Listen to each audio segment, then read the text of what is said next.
बिस्मिल्लाहिर्रहमानिर्रहीम। अभी अल्लाह दे नेक बंदिओ, नींद दा ना आना,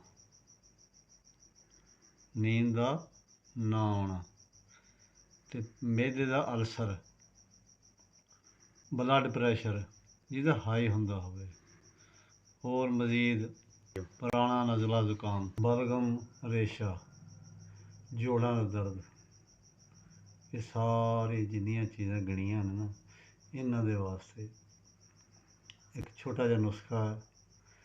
ज़रा ज़हन नाल थोड़ा सुन लेना, फिर उस तो बाद आसान जिहा हैगा। इन्नियां मर्ज़ां वास्ते 11 दाने ले लेने आ लसूड़े सुक्के होए, ते 11 दाने ले लेने आ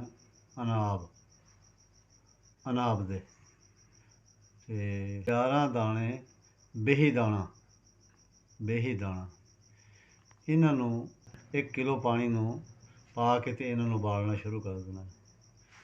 चंगा उन्हां दा बिल्कुल जिवें आपां चाह बनाउने इस तरह करके उन्हां दा चंगी तरह पका के, ताकि असर निकल के पानी दे विच आ जाए।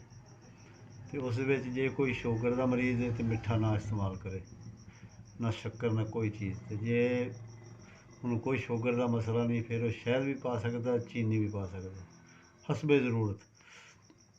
तो उस करके ते दिन दे विच 3 दफ़ा ये अपना जिमें चाह पीने आ, सुबह, दोपहर ते शाम, ये 8-7 दिनों के विच इंशाअल्लाह तुहानूं सारा पता चल जाएगा भी ये मेरियां मर्ज़ां हैगियां सी या है नहीं।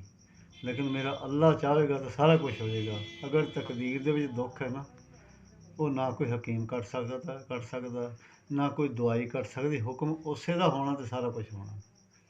असीं तुहानूं दस दित्ता, हुण करना या ना करना वो तुहाडी मर्ज़ी है।